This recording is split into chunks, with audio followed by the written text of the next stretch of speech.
You're listening to another episode of the Anna Vivo podcast. Thank you for your time.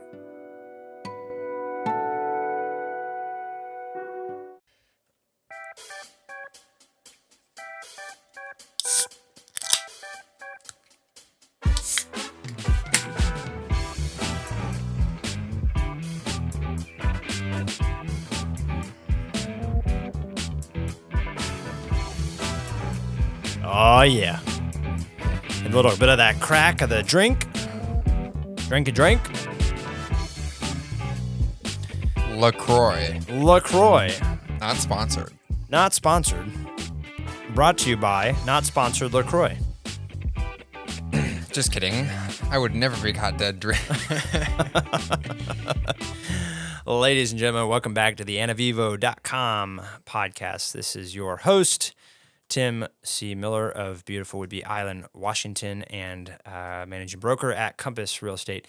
Followed here with me today on the air today. A lost puppy. My lost puppy and colleague in the business, Stephen Miller, my brother. How it do? How it do? And we're back on the air to talk today about consumerism. And before you give us that judgmental thought there, listener, this is a good form of consumerism in terms of, hey, what's relevant? What are we doing? What are we consuming?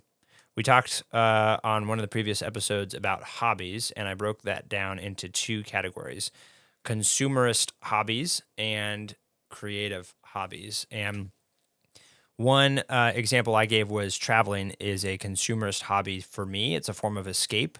I do it because I feel claustrophobic on the island and because I feel like if I'm sitting for too long that I'm dying. And so I like to travel. I like to see new people, new cultures, new places, try new things.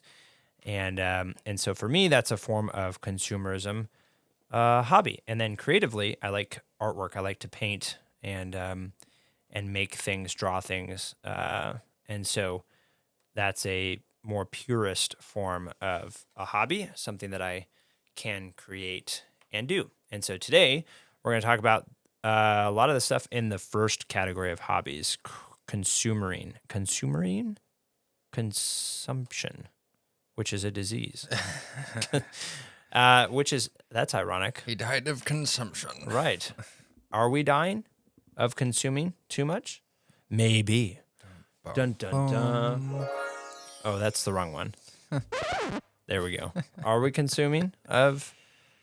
Dying? Are we dying of consuming too many things? Today on the air to answer that very question is none other than my brother, Stephen, who will be sharing with us some of his favorite Apple TV shows that he has gotten into recently. Oh, by the way, little Tim tip, if you didn't know, and you have T-Mobile, you get Apple TV for free.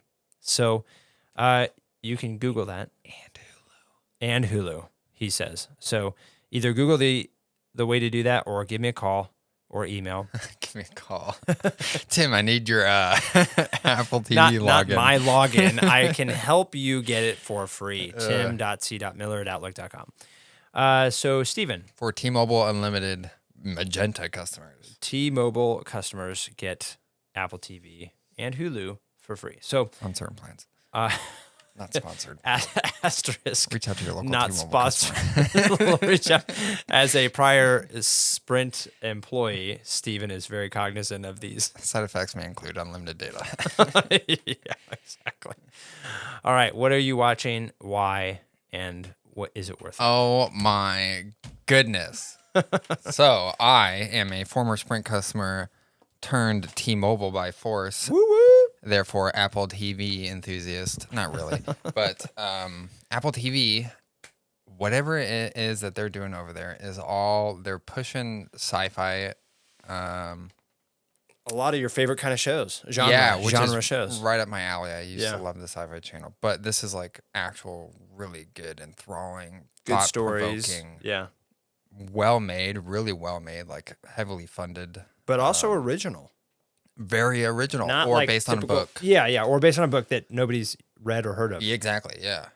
And so like Silo. Like like if you've ever watched what's that Upload, Oh, I got you into that. and so that's on good. Netflix or Amazon Prime. It's Upload? good, Yeah, but it's like poorly funded. It's all shot on a green screen, some dude in a hotel room kind of thing. but it's original. But it's original, based on a book. And Was it based on a book? Upload?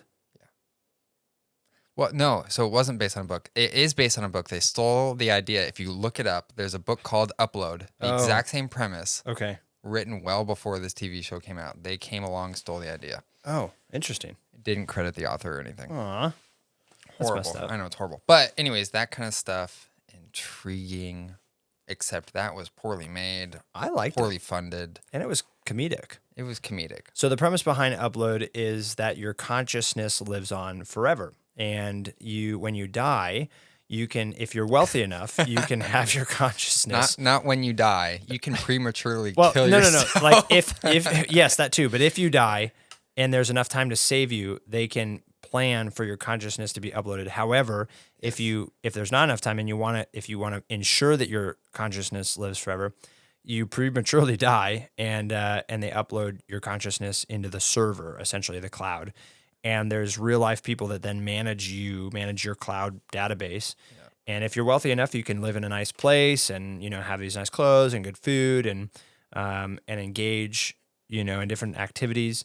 And if you're poor, you either don't upload at all or they put you on pause. They put you on pause and you get like 1 minute a month. Yeah, you're limited in your streaming ability. So you Exactly. freeze, your consciousness freezes essentially, and once a month you get to, when your plan renews. So anyway, it's a good show, and there's some intrigue and murder and other things that happen. But, and there's a lot of, and so I'm up that alley. That's all that stuff's up my alley. And there's Philip K. Dick is a fantastic author. Okay.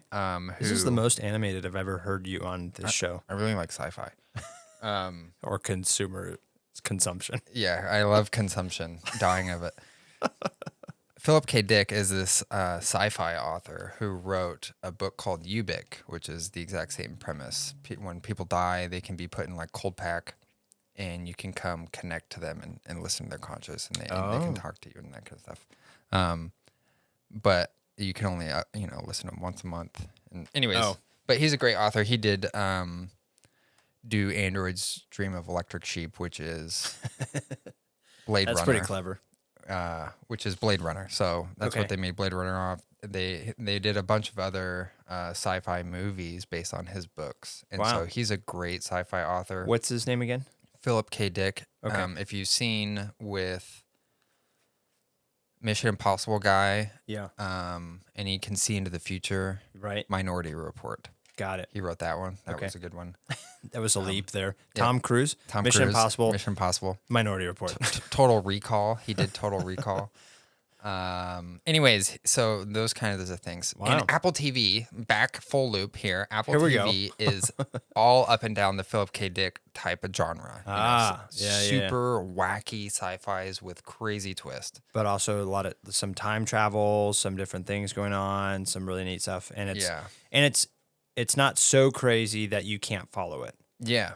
And it's always got enough of a little cliffhanger to keep even people who aren't interested interested. Going. Yeah. And so one show, for example, I can't wait for season 2 to come out. I'm just ecstatic. You can't see me, but my feet are jittery. And so I'm going to end up reading the books while I wait for season 2 to come out, is Silo. Yes. Okay. And it's about Give me the premise. People who live in an underground bunker, 10,000 people, underground bunker. So a massive bunker. Massive, giant hole in the ground, spiral bunker. Okay. And they've been living down there for... Who knows? At least 400 years. So 400 years ago, there was underground for some reason. No. 400 years ago, there was a rebellion in the bunker, and they destroyed the rebels destroyed all the history. Oh, no. So they tried to take over the bunker. They destroyed all the history. They almost opened the hatch to the outside world, which would have let the poison in. Yeah, of course. Apparently, and kill everyone. So that's why they don't know why they're in the bunkers, what's on the outside world. They don't even know what stars are. Yeah. So they have these digital screens everywhere that are like their windows. And at the very top of the bunker is one single camera on the outside world. Okay. And if you request to leave, they force you out of the bunker. Yeah. And there's no coming back. Right. But they give you a little cleaning cloth, and they say on your way out, if you feel so inclined, can you please clean the camera? So we all can see So the we all stars can see. or whatever. Yeah. And it's this big ritual thing. And so everyone goes outside, and anyone who wants to go outside is forced to go outside, that kind of stuff. So they're living in this bunker. They don't know why they're there. They just assume people will die if they go out, but they give them a cloth and hope that they see clean the camera outside at least world, which before. is this dead, barren wasteland. Yeah. And they see the bodies of the other cleaners. Oh, no. And so whenever someone goes out to clean, is what they call it, they only last a few minutes. Oh, They clean, and they only last a few minutes. that's sad. And then they die, and they see their body there. But there's one person who's come across a red level relic. Ooh, a red level. It's relic. a hard drive from the before time. Oh, my goodness. Before the history was destroyed. Okay. And so on that hard drive is so much information about the history, The world, that yeah. no one knows about. Like why they're in there. And it what doesn't happened in the show world. a barren outside wasteland. It shows a lush green world. But that was before time. So obviously that was lush and green before then. Or was it? But it shows cleaners. It shows videos from cleaners going out there and seeing a green world, not a barren world like what you see in The live stream. the vid screens. Yeah. And so it's this big thing of like there's some people inside starting to figure out like, I think we're being lied to. What's going on? So they think Do I risk going outside because I'll never come back? Do they think that the quote live stream that they're watching of the cleaner going out and dying, do they think that that's not actually a live screen, that it's maybe manufactured? So this is all spoilers, by the way. Yeah. Oh, we should have led with that. It's so good. Please stop listening if you don't want to listen to the rest of the story. But it's so good. And this is just season 1. Oh my goodness. Yeah. So are they? Is the outside camera not truly a live stream? I've seen season 1. Yeah. And I, to be honest, can't tell you. Oh. Yeah, it's so good. I mean, I could tell you, but I'm not going to. Way to leave a cliffhanger there. Which, even if you watch it, it does leave questions. It's like, I still don't really know until season 2 when this writer strike's over. Yeah. So do you think this book? So this particular show is based off a book. Yes, and they did say series. that they're not going to follow so closely as the book. Oh. They're going to use the same universe, and they're not going to go against what the book says, but they're going to try to follow different characters. Yeah. The author of that book series is probably so happy. He loves it. Yeah. Which I love it when other people take my ideas and then change them. He's another great sci-fi author, just like Philip K. Dick. Yeah. So is it a series? Is it a trilogy? One book? It's a trilogy. Yeah. Okay. 5 mini stories or something. Okay. So, are you going to get a book on tape? yes. Interesting. Very exciting. So, yeah, it's really exciting. It's a great show. Okay. Silo. Silo. You got to watch it. You got to watch it. Man, oh, it's so good. It's So- so good. For those of you who already know, you know that Apple TV is full of pretty good shows. For those of you that don't know, Apple TV is full of pretty good shows. However, it's also full of shows that are not really that good. And to be fair, there's really only 10 shows that are. And every show is pushing a political issue, Yeah, homosexuality, There's a climate lot control. of really because it's private TV and not aired publicly, and you have to purchase a subscription typically or have it for free through T-Mobile or something. They can get away with a lot. There's Yes. no ratings, so you need to be careful. There's a lot of can be a lot of language Yes. and sexual, nudity, drugs, alcohol, that kind of stuff on these shows, depending on so you need to be careful of None what of you're these watching. shows are for kids. Yeah.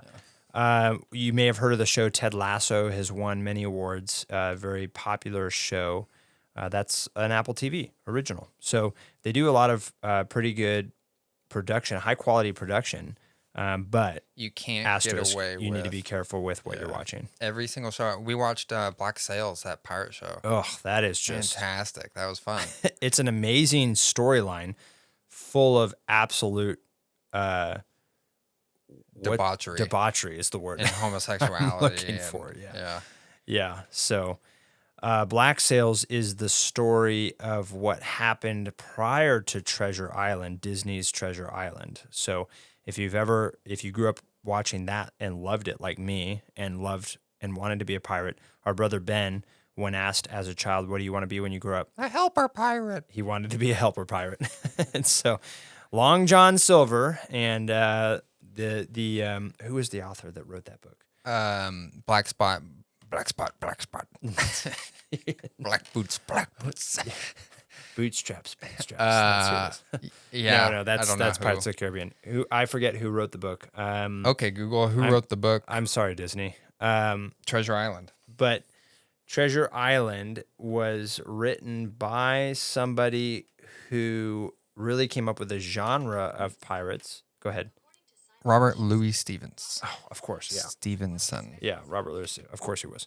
Yeah, so Robert Louis Stevenson, he wrote this book, and it set the precipice or started the genre of the pirate fiction. For instance, the common parrot on the shoulder, the peg leg, the patch over your eye. None of these three things were common in pirate lore. Were not even true to pirates. Pirates didn't walk around with a peg leg, a patch over their eye, or a parrot on their shoulder. But they did, yeah. In Treasure Island, in they the movies did. They did, yeah. And so that started this idea that must be what pirates look like. Now, there is some truth to that. Old Navy skippers and pirates, therefore, would wear a patch or something like that over one of their eyes when coming from below decks, above decks, to protect their night vision for when they looked at the sextant to gauge where they were going. And so there's some nautical trivia and history, some truth to that. However, by and large, the Robert Louis Stevenson book, Treasure Island, set the tone for how pirates look to this day, which is really cool. That was a big sidebar. The main point of that was in Treasure Island, Long John Silver has this old map to go back and find this treasure on an island that was abandoned there by apparently some of his crew previously. And he doesn't tell what's his name? He doesn't tell the boy that he kidnaps essentially why. Well, the show Black Sails is sort of the story before all of that of how the treasure ended up there. And it ends right where Treasure Island would pick up. Yeah. Although Treasure Island being a Disney movie is far less debaucherous. Yeah, so, where's all the homosexuality? Yeah, exactly. So anyway, that's a different show. That's not on Apple TV though. It's an Apple TV is original. It really? No. I'm pretty sure. No, it's not. I watched that show was aired long before Apple TV was. Or it's an HBO. It might be created. HBO. Yeah, HBO. That makes more sense. But much like HBO, Apple TV has no standards, so be cautious. Another show. Severance. Oh yeah, I heard you're starting to watch that now. Yeah, tell me about Severance. So he's addicted. Ben Stiller, the producer, or yes, producer. Sorry, just to go back, Stars Entertainment has produced Black Sails. Oh, there you go. HBO. Okay. Also, another channel with no standards. Yes, exactly. So, Severance, produced by Ben Stiller, features Adam Scott, the main character. Yeah, he's from Parks and Rec. Well, he's from a lot of things, but he does play Ben in Parks and Rec. And the idea is there's this corporation that has come up with a way for you to effectively solve your work-life balance problem by performing a surgery in your mind that allows you to only remember things of your life when you're out of the building. I just want to stop you there. Philip K. Dick wrote a book about this. It's called We Can Remember It For You Wholesale. Everybody steals his ideas, and I just wanted to say that. He's clearly a brilliant sci-fi dreamer, and you clearly are a defender of him. But anyways, continue. So they put this chip in their brain to separate work life, separate your from memories. Yeah. life. So when you go into the building, you all of a sudden only remember your work life, and when you leave the building, you only remember your real life. And so there's a whole part of your day that you never remember outside of work, and there's a whole part of your life that you don't remember inside of work. And so you really become two totally different people. And it's in this elevator that they're going through that it happens. Right. The elevator is the cause of that. You go down to the basement and there's a machine or something in the elevator that severs your memory in between the two. So They call it the severed floor. the severed floor. That's right. And you're on the severed floor. No windows, down in the basement. And you're doing some sort of work that they're not even sure of what they do, and they can't remember it when they leave anyway, so they can't tell anybody about it. And when they're at work, they don't remember who they are on the outside, if they're married or have kids or alive, what their life is like, and they're two totally different people. So I haven't gotten that far in the show, but pick it up from there. Yeah, so it's really interesting. It's like if you took yourself and you split yourself into two, and you said, side A, you can never know anything about side B, and Right vice hand versa. to left hand. Yep. And so, just like Tim was saying, this personal person, the personal life you, never has any idea of going to work. All you know is, at some point, I'm going down this elevator to work. You consciously get yourself up and go to work. Yeah, and you at some have point, a free choice of doing that. I'm going down this elevator to work, and then I'm coming right back up instantly the next moment. Right. Because I just finished work and I didn't even notice it. Yeah. Whereas the work all you know is work. I'm going down this elevator to work, and when I leave, I'm coming back up and instantly coming back down. Right. So you're always at work. Always, always, always. So one side of you is always at work, the other side of you is always at play, or Yeah. whatever your life looks like. Yeah, and you neither the two will ever marry or match. Or meet. And so I'm only on episode 3 or so, but it's already starting to get interesting because one of the workers has figured out how to escape because there's some nefarious activity going on, and has begun the process of what he calls reintegration. So pick it up from there, because you've seen the whole thing? Yeah, are you talking about the friend that was... Petey, yeah. Yeah, okay. So it's really interesting when someone... So you're at work, you're your work selves, and the very first episode is the main character, Adam Scott. Yeah. Whatever his character name is, I forget. Mark, walking through a brand new hire. Yeah. Through her, and so she's freaking out. This is her first time existing. She's basically a brand new existence. She knows him. She doesn't know her name. She doesn't know where she was born. She just has this feeling of like, I know I exist. I know who I am. I know I am a thing, but Yeah. all of a sudden you're a brand new work you. And he's got to walk her through everything like, hey, this is our life now. We live at work. And if you find yourself at work, it's because you wanted to be here. Right. And so it's because the personal you is saying, hey, I still want that paycheck. I still want the benefits. Right. I'm going to go down this elevator and go to work every day. And they all have these, what's interesting, They call on them that side innies note, and outies. Innies and outies, yeah. The innies, the ones at work, have this theory that the world must be so bad that they've all opted for this controversial procedure to keep themselves in there, because one of the guys even says, I think the world must be overcrowded, and what we're doing here in our job is they're sorting these numbers. What we are doing is populating the ocean now, and we're dragging the sharks down, or we're dragging missiles to the sharks to blow them up, and all the bad eels, because we can't live with bad eels and coexist with them. And yeah, so they have all these theories because they don't know what's going on. They have no idea what's going on. But they outside can the only world. imagine the worst if they're forced to just come back and do this every day. Every day, yeah. And so there's this point where, man, I lost my train of thought there. So Petey, one of the characters, he gets out and he's able to reintegrate, decides not to come back to work. And supposedly the staff says, yeah, you can always submit a request to Your Audi. To your Audi to say, hey, I don't want to do this anymore. But those requests are always somehow denied by the upper management. Yeah, so I don't know how far you've gotten in. I'm not going to spoil it for you, but... You can spoil it. Side note for the listeners, there's spoilers in this episode. Yeah, we've totally spoiled everything. Yeah, we'll name the episode spoilers so that you all know. If you've ever watched Blade Runner, they die. Anyways, no, but they're innies and outies, like Tim was saying.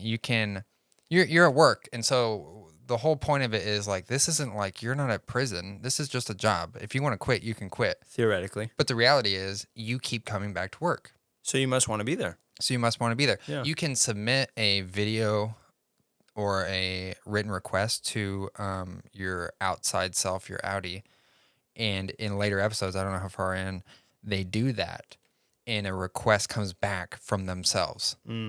and it says, "Listen, I want to be here. I come back every day because I want to be here. Yeah, yeah. I'm sorry that you're not having a good time in there." And they're But- they're talking to themselves. but I'm in charge. But I'm in charge, and this is good for me because X, Y, and Z. X, Y, and Z. I'm going through such a hard time in my personal life, or the world is really so bad, or Yeah. whatever, that I can't work. I can't function at work because of this, and therefore I need to have this Yeah. work-life separation, Yeah. essentially. Yeah. And the innie is forced to be innie all the time, and the outie is forced to be outie all the time, but obviously the outie loves it. So it's a fantastic show, and it's original, which is the point. It truly, when they say Apple original, no, it's actually an original. I mean, I haven't heard of. Apparently the guy wrote that book, but I've never heard of this idea, this concept. And it's really interesting because the severed floor where all these severed workers are working, and that's all they know is the basement level. They've made it like 1980s style. Yeah, that is cool. They've got old school computers and fax machines. So they and really don't know what's going on. speakers. Yeah.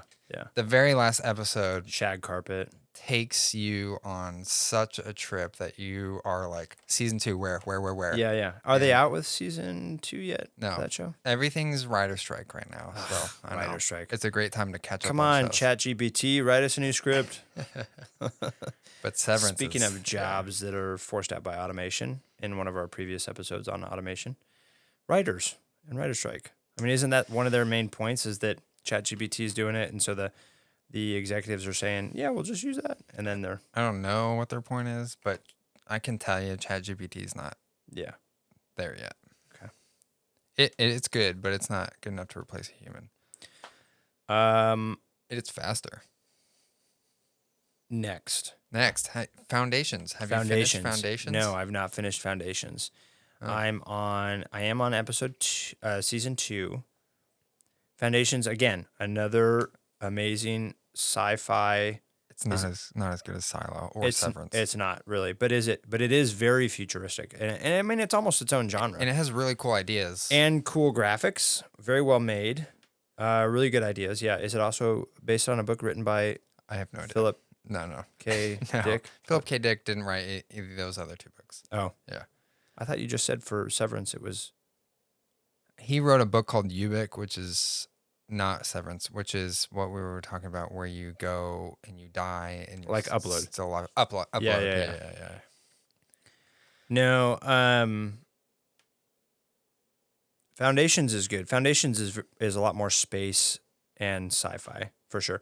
Silo and Severance are not sci-fi so much as they are just more future kind of abnormal ideas.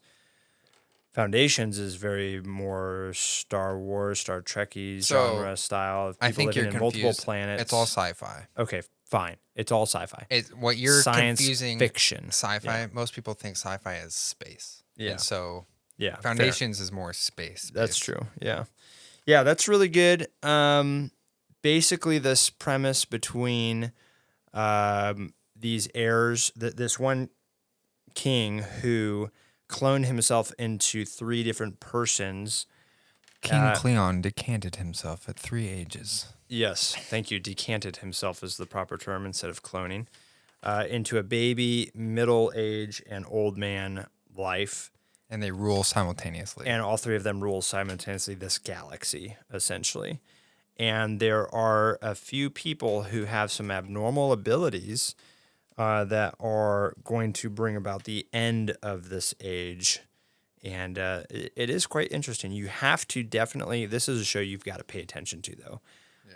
Episode by episode, or you'll miss a lot of the stuff. So, Ted Lasso, I mentioned that briefly. That was I really enjoyed his humor, the style, the feels. Have you finished it? Yeah. Okay. Of the show. It was really good. I haven't finished it yet, but the first season was really feel goody.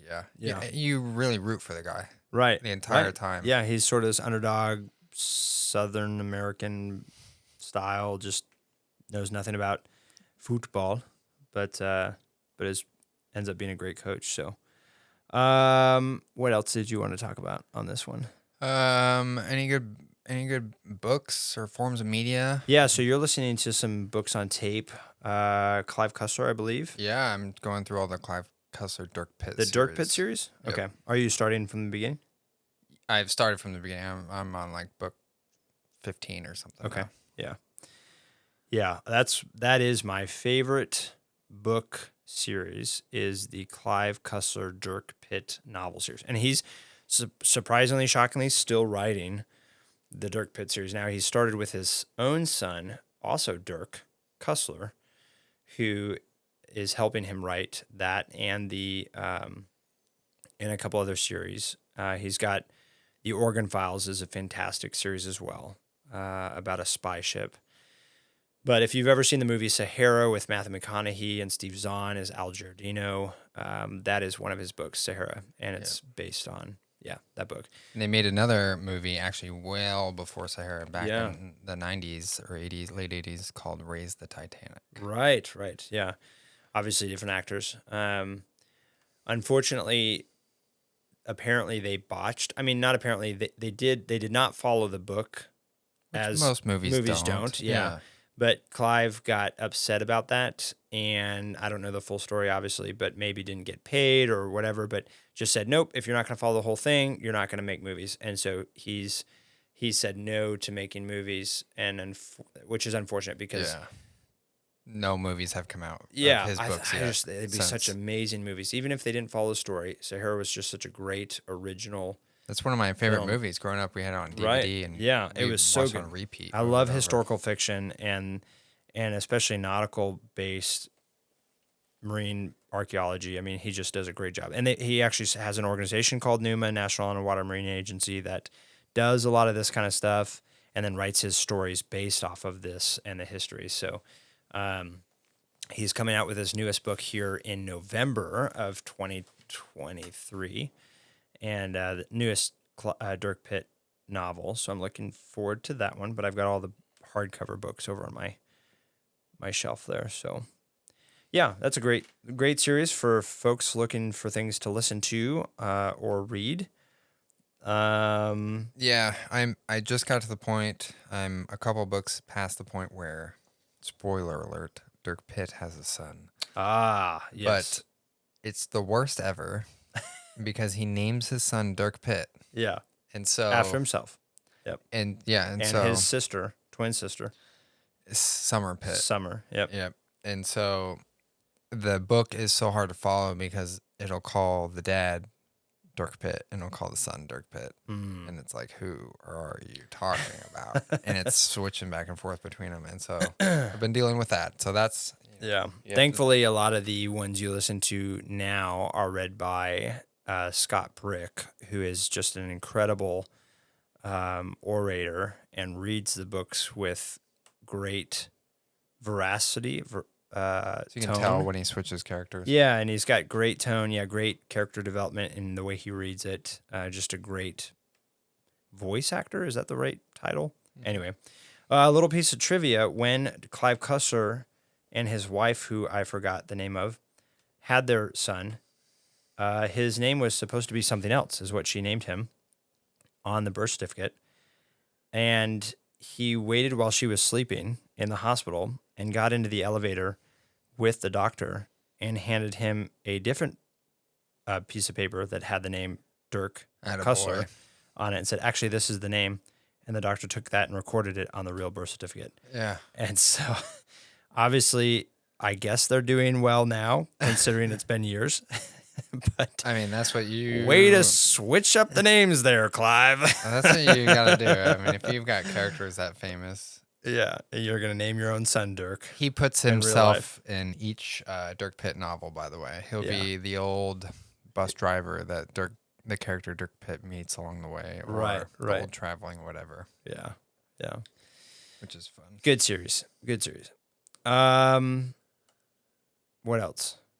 Have you ever played the Assassin's Creed games? Yeah. Man, those have been getting really good lately. They have. There's some historical... They're so in-depth, actually, that I've taken a break from them because it takes so much time to commit. Yeah, I haven't finished one completely yet either. Yeah, but they are really cool. They have made 3 really good ones. They're about to make their fourth really good one in the last handful of years. And the first one they started out with was Egypt, and then they went on to Greece. The first of the new ones. Yes, of the new ones. And so these new ones are so cool because it comes with the universities. So there's a bunch of universities came together and said, "Hey, you made this really cool game. Can you make us An educational version of it?" Yep. And so what they did was they launched with the game a history tour where you could walk through the entire game. Right. And they did their best in this game to recreate the historical worlds As to the T. To the T as well as they could. And so you can go through ancient Egypt with the Library of Alexandria and the Lighthouse of Alexandria and all the pyramids and you're not, this isn't a combat play. This is something they legitimately show in school. Yeah. And your character is walking this glowing line with a narrated tour. Of each thing that you walk up to. This obelisk was made by so and so in this age and represented this, and then you move on to the next thing. And it's like the Egyptians had super flat teeth because everything they ate had grains of sand in it. Grains of sand. So they're grinding their teeth down constantly. Yeah.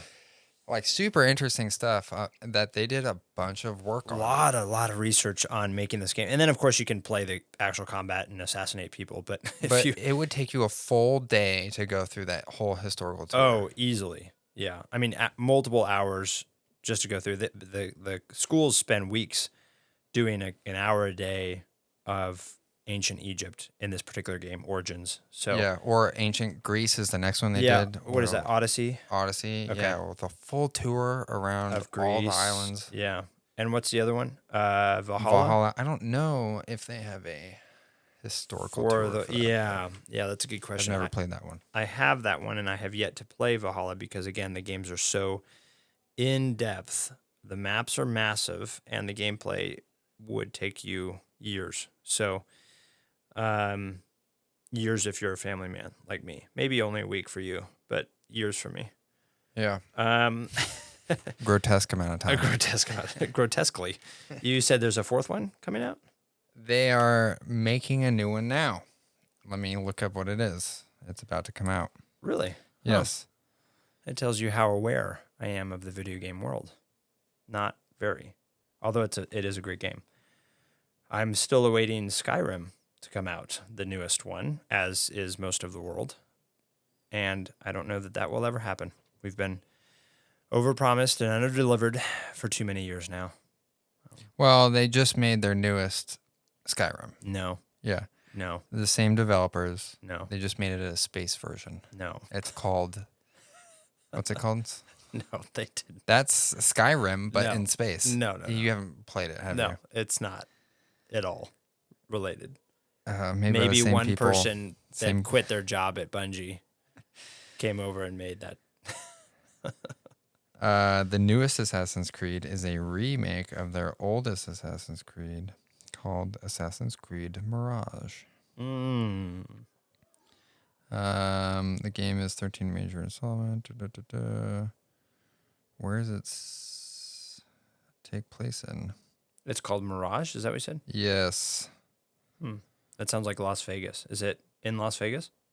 It sounds like the Middle East. It sounds like a casino in Las Vegas. I bet that's what it is. I bet you go around Las Vegas gambling and assassinating unethical gamblers. Speaking of, have you heard of the new eyeball basketball arena? What? The Dome in Vegas they just made. Eyeball? So they made this massive digital sphere. Okay. The whole building is a sphere. Like the Epcot Center like in Epcot, Disney World. Yeah. Except it's actually round. It's not like this is round. Bumpy. Epcot's like a golf ball on the outside, but on the inside it's a big sphere. Yeah. Yeah. On the outside of it is a big TV screen. So it's a big uniform ball with a TV screen. Wow. And talk about light pollution. They've done like the moon. So it looks like when you're driving on the highway, the moon is just sitting there right on there. the Vegas Strip. Or a big blinking eyeball. Or a giant awkward. basketball. Because I think it's a basketball stadium. Oh. In which they use basketball stadiums for concerts and everything else. So okay. It's on the Strip, Assassin's Creed Mirage, by the way, is placed in Baghdad. of course. Like old Baghdad or modern day Baghdad? It's an old game that they're remaking, so I don't know if it's following of the new Okay. style of anything. Huh. But yeah, Vegas Eyeball. Cool. Well, I finished Reacher on Amazon. Oh Prime. my goodness! For the first time. Yeah, that was good. That was well made. Yeah, I really like that character. And what I liked about that versus the Jack Reacher show with Tom Cruise, the movie, Yeah, those were not good. is that the show actually followed the book. Is that he's young? well, is that he's so massive in the books? Massive. In the books, that's his main thing. Is like people always are afraid of him because he's this military police investigator who's just this 6.5 foot, 300-pound all muscle, and in so, the books he has social disorders. Also, he's on the spectrum almost. Exactly. And so in the movie, they use Tom Cruise, who's like 5'2". Yeah, James Bond, Mission Impossible. I'm good at everything. Right, and they just did not do the movies well, although they are entertaining. Yes. The show, they stayed true to form and used this actor who was massive, played like he was on the spectrum, and did a really great job. And so I really appreciated that about that. I think it was Amazon Prime, right? I think so, yeah. Yeah. Now, that is different than the show with Jim from The Office, who did Jack Ryan. The TV show, not to be confused with Han Solo, who did the Jack Ryan movies. Correct. Yes. Clear and Present Danger. Harrison Ford. Yes. As we all know him as.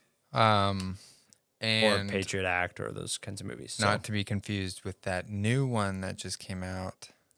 With what's his face from Jurassic World, exactly. a.k.a. Chris Pratt, a.k.a. The Passengers, a.k.a. Parks and Rec. A.k.a. what's it called? Navy SEAL. The Sentinel. The Sentinel. No. He's a Navy SEAL who is... The hit list. Getting... The terminal list. The terminal list, yeah. He's got cancer, spoiler alert. And spoiler alert. He is set up. Although, does he have cancer? And his family is murdered, and then he goes on a revenge spree. That was a good Amazon Prime original as well. And then to finish this list out, The Outlaws with Angelina Jolie's father. What's his face? The Outlaws or The Outsiders? The Outsiders? Is that what it is? The Leftovers? No. the second Leftovers? Have you heard of The Leftovers? No. It's about these hillbillies that live up in the hills and they never go out into society. Why are they called The Leftovers? It's just like Silo, but they're hillbillies. Except they never got into the... What is this show you're trying to think of? So this one is called... It's a show. I promise. Oh, and it's called, The Outlaws. What did I say? Yeah, Outliers. No, not The Outliers. The Outlaws. What's it about? So it's on Amazon Prime. It's with Angelina Jolie's dad, who I'm sorry to the audience. I cannot remember his name. Yeah, but he's a great actor. As well as a few other great actors and actresses. And it's set in England. And this eclectic bunch of people perform petty crimes who then all meet together under a community service day. They owe like 100 or 200 hours of community service project, basically, because they stole some stuff or they keyed a car or they did stuff that wasn't necessarily criminal, but they owe payback in the form. So they all meet on this job site to do a community cleanup for 100 hours. And they end up finding a bag of like $1 million hidden in the site, and it gets just better from there. And so they have to like decide, do we want to work together? It's a comedy, but drama also. And so there's some hilarious moments, and kind of figuring out the different personalities. What I appreciate about the show is the character development the time spent on each of the characters. There's like 6 characters, And instead of just railroading the show with one actress or actor who are carrying the whole show, like a lot of these TV shows, they take time, especially because this dad, what is his name? He's in it. He's such a big star. But all of these other people, Mr. Jolie, is although that's probably her maiden name. He's in it, but there's all these other 5 actors and actresses are people that I've rarely ever seen on anything, if anything at all. But they don't give him the deference. He doesn't carry the show. They all carry it, and they spend an equitable amount of time doing a backstory, creating a narrative, making you fall in love with or hate or whatever, feel personal about each of these characters. And so it's kind of a goofy show, but I appreciated that from a cinematic experience. So that's good. That's it's set in what time period? Modern day. Okay. Yeah. One of the gals that comes to community service is a Instagram influencer, and she's got like a multiple million. Her dad's a lord in England, and she's got this millions of followers. And she's like, I can't believe I'm here. And she like keyed a car or something, her girlfriend's car, and so that's why she's doing community service. Her girlfriend's car. Yeah. And and that's why she's doing the community service. But she's like actually a level-headed, pretty sweetheart kind of person. So, but she's got anger management issues. So, what network is this on? Amazon Prime. Okay. Yeah. You know, I've been noticing, not to bash on homosexuality or anything like that, but it's hard to find a show without, the leads or a couple of the leads. They're just pushing some political ideology. Yeah, there's a lot of, okay, we can go this direction. In not this that episode I care, if you want. Not that it's ruining the show or anything, but it's like, I get what you're doing, and it's nonstop on every single show. Right. The problem isn't that it is necessarily a different ideology than I agree with. The problem is that it's advocating for it. Like they don't do that with straight. It's not like people. Coca-Cola. It's not like there's a product placement for Coca-Cola. Right. They're not getting paid for this. Right. Well, they are by getting more viewers potentially. Yeah. But it's just a problem of in that it's advocating. They're using an artistic platform to advocate for an ideology that they believe in, which is their prerogative. It's their show. But that didn't used to happen in terms of like wholesome, whole-made shows where it's like, let's just watch the story. Yeah. Why does it have to be all about this particular character and the suffering that they're going through or whatever? And so it takes you back to video games.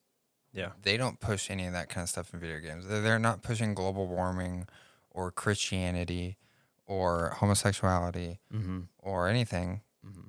Why? Because they don't care. The money's not there for that. Right. That's the key, I think, is the money talks, everything else walks. And so they can get more viewership by promoting these ideologies than if they did not. And so we can go the direction of saying Hollywood is the Ephesus of the modern day world, which is true. All of culture, life, form, function flows through Hollywood as it did in Ephesus centuries ago. And so it has to have a voice. It has a place in our world. And from that pit, the lips speak. And so to misquote scripture and say from the heart, the mouth speaks in Matthew, from this particular pit, the world speaks. And so it's going to be something that we will have to put up with, combat, and be careful in how we dictate our intake of these programs. And back to the point of this episode, consumption kills. Consumption was a disease that I used to come across in Oregon Trail when I would play Oregon Trail. And rarely. Jedediah died from consumption. You'd be lucky to die from consumption. And correct me if I'm wrong, was that a form of tuberculosis? Is that what that was? Or diabetes? What was modern day? What is Google. Modern day consumption? I'm guessing, shooting from the hip, that it was diabetes or tuberculosis. Not diabetes, I'm sorry, tuberculosis.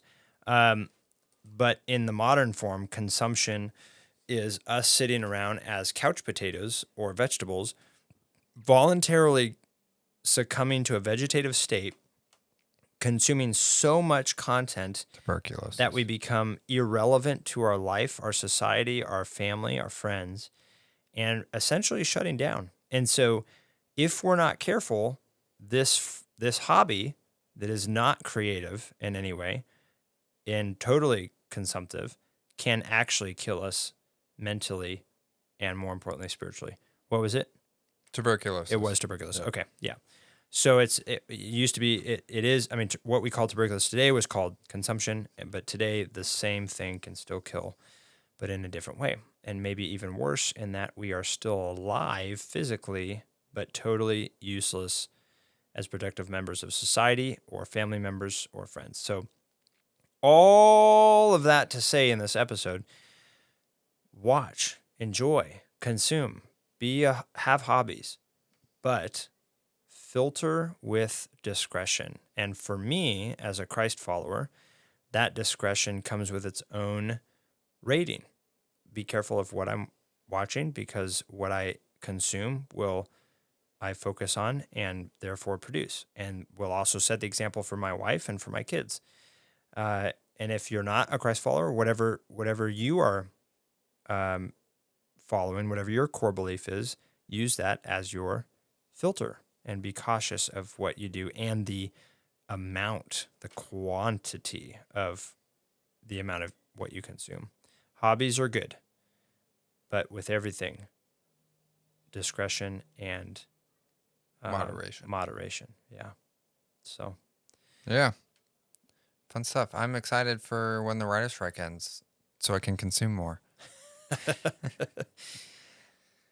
everything's on pause with these season 1s and 2s, huh? Yeah, There's I'm just nothing going on. just can't wait. Come on, people, get back to work. I'll write it. Well, look, I mean, the good side of that is it's caused you to go forward into reading more books. 'Cause Yeah. you want to know more about the stories. Yep. So, Which is going to spoil season 2 for me. well, it's just going to, you said they weren't going to follow it, right? So it's just going to help you realize, oh, they went away from the story in this way, but not this way, which is kind of cool. So, Yep. good. Well, Exciting. anything else you want to discuss real quick? For All Mankind is another Apple TV show. Oh, yeah, you did mention that. It's pushing forward the progress of mankind or something. Tell me about that. I mean, it's a space show. It's about alternate reality if Russia made it to the moon before America did. Oh, that sounds like the show Man in the High High Tower. Castle Do you Tower. know who wrote that book? Tell me, Stephen, Philip K. who wrote that book? Did he really? Yeah. No way. Yeah. Oh, wow. Um, I need to read this guy. yeah, he's really good, and unlike Clive Cussler, he gave all his books are all in the public domain now, and so there's No way. all the movies, Blade Runner and I Total hope Recall, he's at least getting and Minority Report. monetary compensation for that. He's dead, dude. Oh, okay. Yeah, he's old.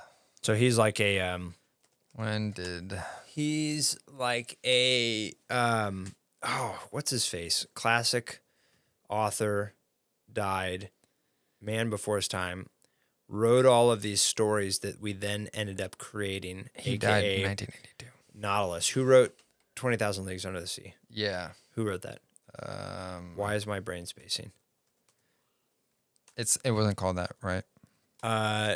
You can just Google that. Yes, he wrote that. He wrote Around the World, or something like that. In 80 Days. Yes, something he wrote. Huckleberry Finn. No, he didn't write that. Jules Verne. Jules Verne. Oh, he thank you. wrote Journey to the Center of the Earth. Journey to the Center of the, yeah. So he wrote all this stuff that's actually we've used and even built on. I mean, he was ahead of his time in terms of things we've created and using. He was when did he die? Jules Verne. He was around. He was first published. I'm sorry. And he was writing about submarines. His book was first published in 1870, but he was writing well before that. 1870 was that book published, and yeah, well before submarines.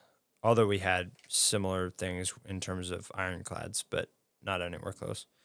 So, so this guy Philip K. Dick. Philip K. Dick. When when did he die? Or when did he publish? Range-ish. 82 is when he died. Okay. So he was publishing, but a lot of his work is in the public domain, so that's why. But that's still way ahead of its time in terms of way before the internet and phones and things like that. And he's writing all this amazing sci-fi stuff. Yeah, and then Hugh Howey wrote the Silo books, but he also wrote a bunch of other good stuff. So he's very similar author to Philip K. Dick and the other guy that we were just talking about, Jules Verne. Yeah. Jules? Jules is a guy. Yeah, that's what I said. Yeah. You can't assume these days. It's not. It was in the 1800s. Nobody assumed. We just knew. But these authors they're pumping books out. They're pumping. And so it's not like Clive Cussler where it's a full story and he's still pumping them out. Yeah. But it's kind of like the exact same story every single time, if we're being honest. What? No, it's not. Yeah. It's not all. The structure is the same, but the story is incredibly different. Exactly. He takes the exact same structure and replaces you lead name, with a historical narrative. replaces event. And then you lead into a mystery novel. That's Clive Cussler. Yeah. Whereas Jules Verne and these are entirely different stories, like entirely different and concepts. Hugh Howey and Philip K. What Dick. you're saying, are pumping out so many different like ideas and concepts that they will make a collection of short stories. And so if you just go out and listen to their collection of short stories, you'll go through a whole list of different topics and ideas, totally original ideas that you're like, whoa, this is making me think the really good stuff. But, yeah. That makes sense. Audiobooks. I like it. Enjoyable. Consumption. Love to die from it. With everything in moderation. Everything in moderation. All right. Well. Speaking of audiobooks, Tim and I will be starting our own audiobook series, going through all the this is news to me. Public domain books. Oh. So that they're free to record, and we're just going to commentate and read. Are we going to read them and then commentate on them, or are we going to read them with different characters? I don't know. And we're probably not even going to do this. So is this an idea you just came up with? This is a great idea I just came up with. Our motto at the company, so we started this company a couple years ago, and I'm looking at the motto that I've pasted on my wall here. It says, do something for the corporation once a day. The name of our company is The Corporation, which is very clandestine, right? So do something for the corporation once a day. And there's a picture of a little kid, a little American, and he's saluting his oatmeal bowl. And it says, little Americans, do your bit. This is from World War II. Eat oatmeal, corn, meal, mush, hominy, other corn meals, and rice with milk. Save the wheat for our soldiers. Leave nothing on your plate. And so American corporations are pumping corn into the youth of America in World War II and saving the wheat for the soldiers as this little kid is saluting his oatmeal bowl. Very Big Brother. Do one thing for the company. It's very Big Brother. I put that up there. Yeah, very Big Brother, 1984. Do something, one thing for the corporation once a day. And that was your bit. That was you. The pact requires us to sacrifice for the better of all. That was your volunteerism here was we will be reading public domain novels for you every Tuesday. If the CEO is listening, okay, we will be honoring the company, the corporation. I'm the CEO. I'm listening. Yes, I know you're the figurehead. Oh, is China listening? For Big Brother. Oh, is Big Brother listening? Yeah. What's that other book? So in high school, now we're just droning. Yeah, 1984. So 1984, my teacher gave us the option of reading one or the other. 1984 or... George Orwell's 1984. End of the World. See, it's not George Orwell. I don't think George Orwell did 1984. Who did the? I read the other one. I didn't read farm 1984. Government. No, Nazi. You're talking about Lenin's. Not Lenin.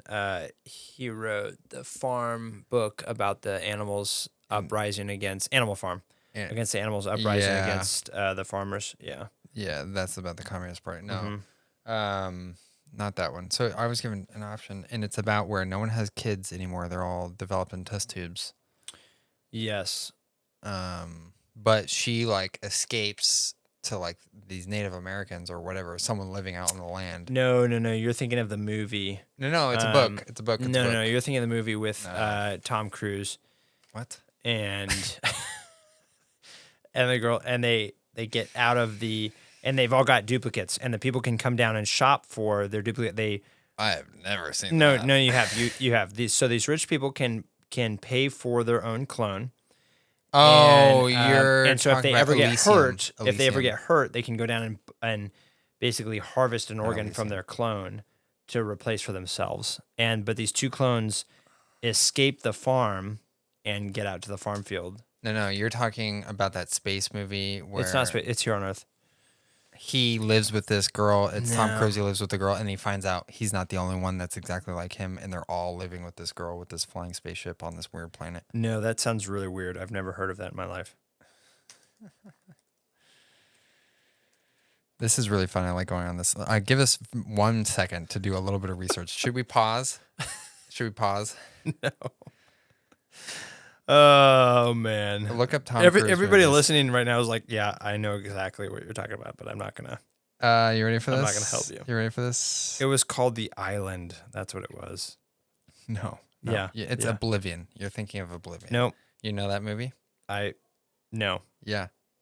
No. Yeah, Oblivion. He's a clone spoiler. He's got that weird ship. No. Yeah. Show me. Uh, We're here in the studio right now looking at images. Just a second. Stand by, audience.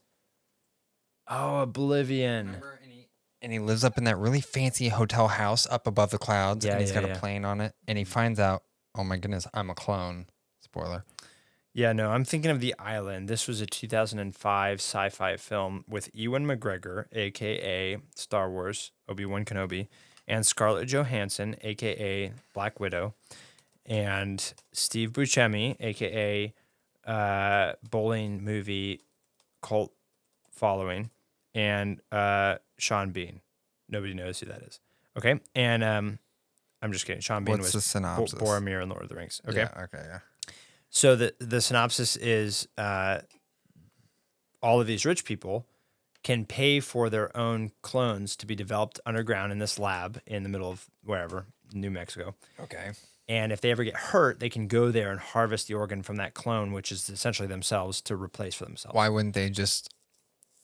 Oh, it's just their organs. It's not their mind. No, it's a whole body. It's So like are another they Tim. thinking the exact same way they're thinking? Well, yeah, but they live down in this utopia. So why don't they just, whenever they get hurt, kill the original and replace with The clone? consciousness is what they do. So it's Okay. called The Island because the premise is these clones have no idea what they think they live on another planet, and what they know is every 6 months to a year, one person from their colony gets chosen to go to this new place called The Island, because where they live is this beautiful place, but it's not like the island full of lush trees, and their whole world has been decimated. They live in the desert.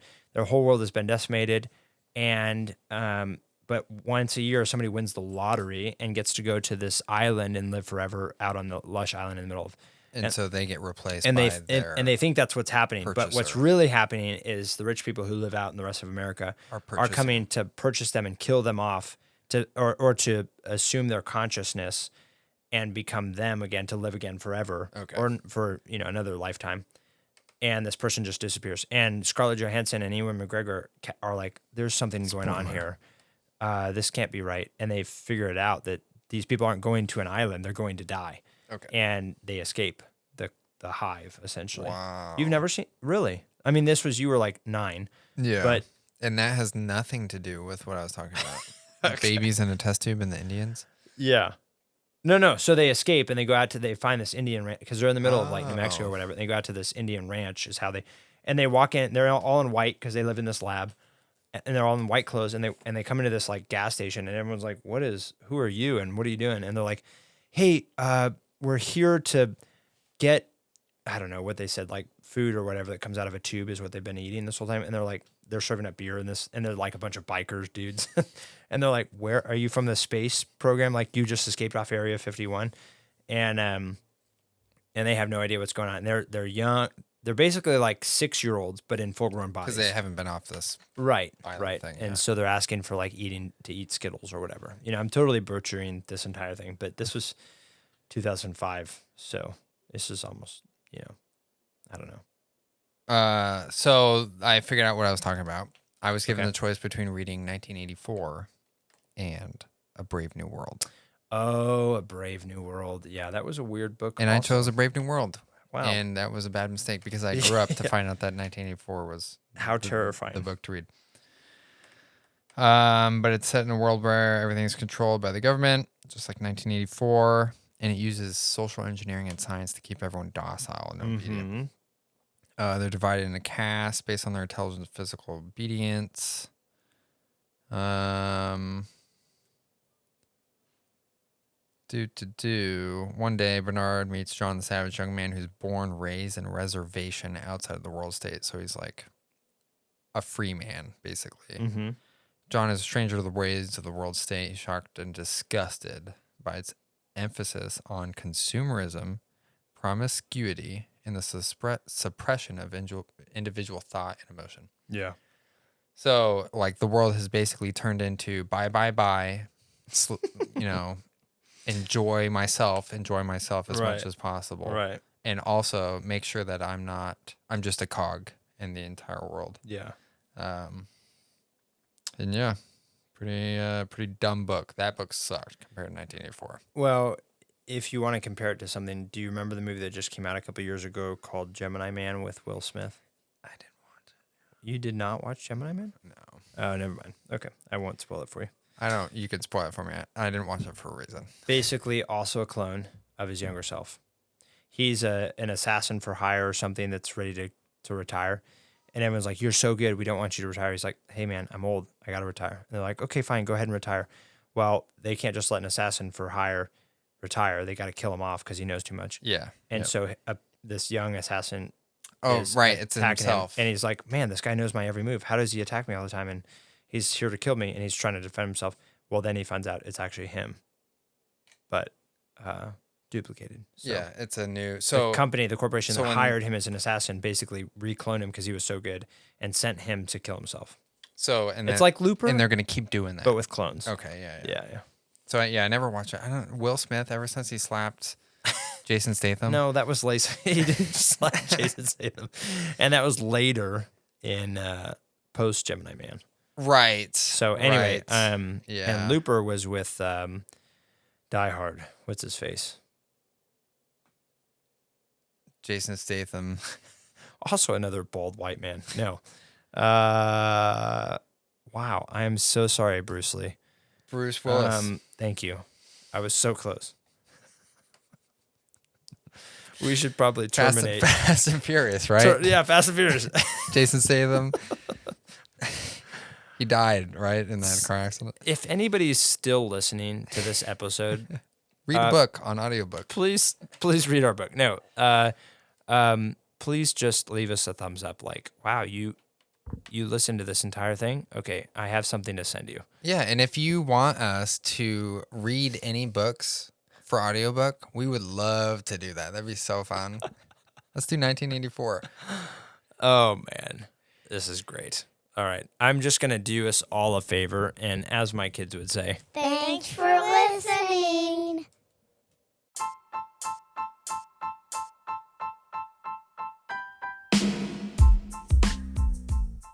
Thank you for listening to another episode of the Ana Vivo podcast. We welcome your feedback and ideas.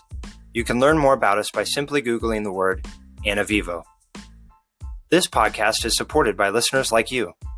I am a licensed real estate broker with Compass Real Estate and a nationwide real estate matchmaker. We consult with you for free, find and vet the right real estate professional that specializes in the area and niche you need, are paid by that professional, and they get clients like yourself who want and need their unique specialty or winning track record. If you or someone you know is in the market to buy or sell real estate anywhere in the U.S., don't simply web search the highest paying advertiser. Let us use our licensed experience to find and vet the real and best professional for you. It costs you nothing but a phone call or email with me, and has saved my clients financially and emotionally. I'd be honored to serve and you can reach me direct by email at tim.c.miller@outlook.com. And as always, to God be the glory.